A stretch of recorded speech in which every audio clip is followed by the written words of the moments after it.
आइए आज हम इंग्लिश ग्रामर का बेसिक टॉपिक पढ़ते हैं, यूज़ ऑफ देयर। इससे पिछली वीडियो में हमने पढ़ा था यूज़ ऑफ इट। तो यूज़ ऑफ देयर को बनाने के लिए इसकी पहचान होती है, इसके सेंटेंसेस को हम कैसे पहचानेंगे। सबसे पहले जिन वाक्यों में कर्ता को क्रिया के निकट रखा जाता है वे वाक्य देयर के प्रयोग से बनाए जाते हैं, अथवा जिन वाक्यों में किसी वस्तु या प्राणी के होने या न होने का पता चलता है वे वाक्य देयर के प्रयोग से बनाए जाते हैं। इसमें helping verb is are was were का प्रयोग करते हैं। नंबर पहले अफर्मेटिव सेंटेंस को पढ़ते हैं। इसका रूल रहेगा, सबसे पहले लगाएंगे there plus is are was were plus subject plus object. यदि सब्जेक्ट हमारा सिंगुलर नंबर है, लास्ट में है शब्द आता है तो हम इसका प्रयोग करेंगे। प्लूरल नंबर है तो आर का प्रयोग करेंगे। लास्ट में था थी थे आता है और सिंगुलर सब्जेक्ट है तो वाज का प्रयोग करेंगे। प्लूरल सब्जेक्ट है तो वर का प्रयोग करेंगे। एग्जाम्पल देखिए, जंगल में एक शेर था। तो सबसे पहले रूल के हिसाब से चलेंगे। रूल में दिया हुआ देयर, तो सबसे पहले हमें यूज़ करना है देयर का, देयर। उसके बाद लास्ट में अगर था वर्ड आया है तो था है और सिंगुलर नंबर है, एक शेर की बात हो रही है यानी कि वाज का प्रयोग होगा। देयर वाज, सबसे पहले देयर का प्रयोग किया, फिर हेल्पिंग वर्ब्स में से किसी एक का प्रयोग करना था तो था का मीनिंग हमें वाज लगाना है, वाज लगा दिया। उसके बाद सब्जेक्ट जिसकी बात हो रही है उसको लगाना है, यानी कि एक शेर। तो a lion, there was a lion. इसके बाद रहता है ऑब्जेक्ट। ऑब्जेक्ट शेष वर्ड बचते हैं उनको ऑब्जेक्ट बोलते हैं। अब शेष में क्या बचता है, जंगल में, तो में का अंग्रेजी पहले लगाएंगे इन द फॉरेस्ट। लास्ट में यहाँ पे फिर विराम लगा हुआ है तो यहाँ फुल स्टॉप लगाते हैं। इसी तरह से एक और सेंटेंस आप देखिए, गांव में 10 आदमी थे, तो देयर, अब यहाँ पे है आप वर्ड आया है, 10 आदमी है, प्लूरल नंबर है, यानी कि आर का प्रयोग करेंगे। तो there are 10 men in the village। इसी तरह से आप नेगेटिव सेंटेंस को देखिए। नेगेटिव सेंटेंस का फॉर्मूला, सबसे पहले देयर का प्रयोग करेंगे, उसके बाद इज आर वाज वर में से किसी एक का प्रयोग किया जाएगा। उसके बाद नो या नॉट का प्रयोग करते हैं। जहाँ बिल्कुल नहीं का भाव प्रकट होता है वहाँ पे नो का प्रयोग करते हैं, जहाँ पे सिर्फ नहीं का भाव प्रकट होता है वहाँ पे नॉट का प्रयोग करते हैं। उसके बाद सब्जेक्ट लगाते हैं, फिर ऑब्जेक्ट लगाते हैं। एग्जाम्पल द्वारा समझते हैं। छत पर बंदर नहीं थे, तो सबसे पहले हमें रूल के अनुसार जैसे कि दिया गया है देयर, तो देयर का प्रयोग करेंगे देयर। उसके बाद लास्ट में थे आया है, यानी कि कई बंदरों की बात में प्लूरल सब्जेक्ट है, तो यहाँ पे हम क्या लगा देंगे, वर, देयर वर। अब यहाँ पे क्या लगाएंगे हम, नो या नॉट, तो हम यहाँ पे लगाएंगे not, there were not.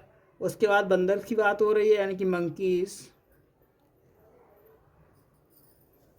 On the roof,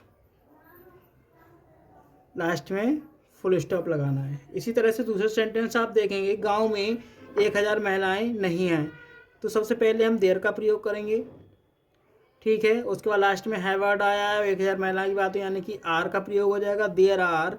उसके बाद नहीं शब्द का प्रयोग हुआ, यानी कि नॉट 1000, यानी कि 1000 महिलाएं, 1000 women in the village.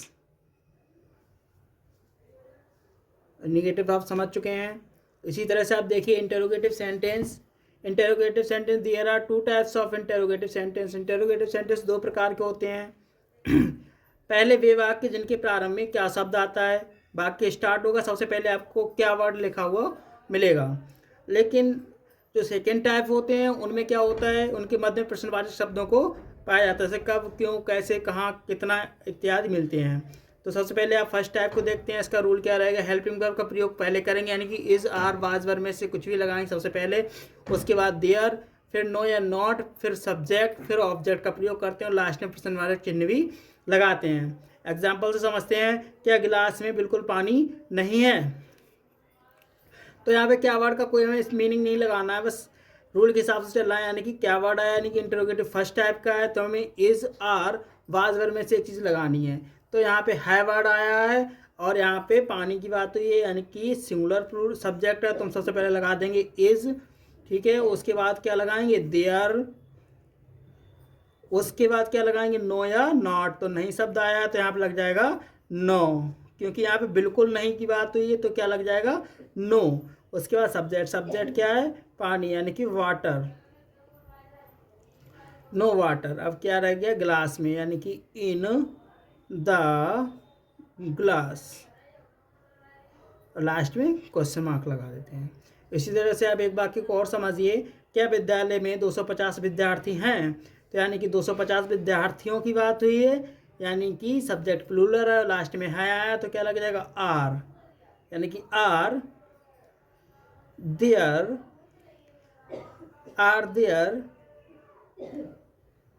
200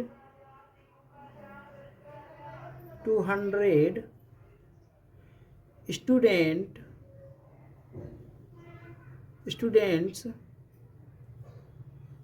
in the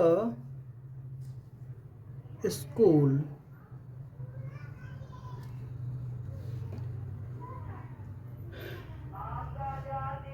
अब आप लोग समझ चुके होंगे इंट्रोगेटिव फर्स्ट टाइप को। आइए अब देखते हैं interrogative second type. Second rule देखते हैं। सबसे पहले सेम फार्मूला रहता है, बस क्या होता है, क्वेश्चन वर्ड होता है उसको पहले लगा देते हैं, यानी क्वेश्चन वर्ड लगाएंगे, फिर helping verb is are am was verb में से किसी एक का प्रयोग करना है, उसके बाद देयर का प्रयोग करना है, फिर नो या नॉट का प्रयोग करना है, फिर सब्जेक्ट का प्रयोग करना है, फिर ऑब्जेक्ट का, उसके बाद इंटरोगेटिव मार्क का प्रयोग करना है। एग्जाम्पल देखते हैं। छत पर बंदर कब थे, यानी कि प्रश्नवाची शब्द क्या है, कब। यही हमारा जब क्वेश्चन वर्ड बाकी बीच में आता है, इसको हम इंटरोगेटिव सेकेंड टाइप का रूल समझते हैं। और सबसे पहले मीनिंग लगाएंगे क्वेश्चन वर्ड, यानी कि कब का मीनिंग व्हेन। उसके बाद हमारे लिए क्या लगाना है, हेल्पिंग वर्ब। यहाँ पे थे वर्ड आया, यानी कि वर का प्रयोग हो जाएगा, व्हेन वर। उसके बाद देयर का प्रयोग करना है, जैसे जैसे फॉर्मूले में आता जाए वैसे आप लगाते जाइए। देयर का प्रयोग करना है, उसके बाद नो या नॉट, तो इसमें नई वर्ड नहीं आया, इसको छोड़ देंगे। उसके बाद सब्जेक्ट, सब्जेक्ट क्या है, बंदर, यानी मंकी, MONKEYS, मंकीज। अब छत पर, यानी कि ऑन द रूफ। लास्ट में क्वेश्चन आप इंटरोगेशन लगा देते हैं। एक एग्जांपल शॉर्ट समझते हैं। बस में ड्राइवर क्यों नहीं है, तो सबसे पहले क्यों का मीनिंग लगाएंगे, यानी कि वाई। अब सिंगुलर नंबर एक ड्राइवर की बात हो रही तो इज लगा देंगे, वाई इज। उसके बाद देयर, नई वर्ड भी आया तो नॉट लगा देंगे, नॉट। फिर सब्जेक्ट, सब्जेक्ट ड्राइवर है तो ड्राइवर लगा देंगे, ड्राइवर इन द बस। और लास्ट में क्वेश्चन मार्क का प्रयोग कर देंगे। आई होप आपको यूज ऑफ देयर का प्रयोग समझ में आ गया होगा।